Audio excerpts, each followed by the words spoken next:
3番。うん、一番いいとこです。であそこが横島2番かな、1番か2番か。あそこが一番平たいんですよね。やりやすいのはあそこが一番やりやすいんですよ。でも横島3番はこれが一番の名勝ですよ。一番魚影が濃いとこね。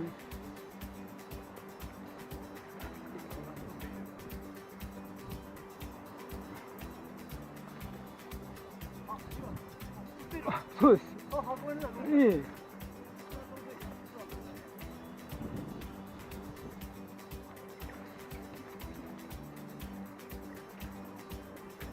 あら？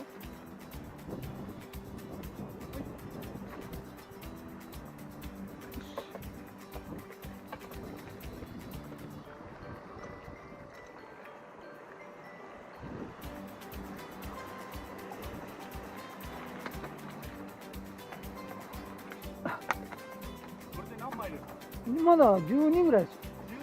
12。うん。確か12やったね。でも上手さ4枚ぐらい連続してバラしたでしょ。あれが痛かった。4枚バラシが。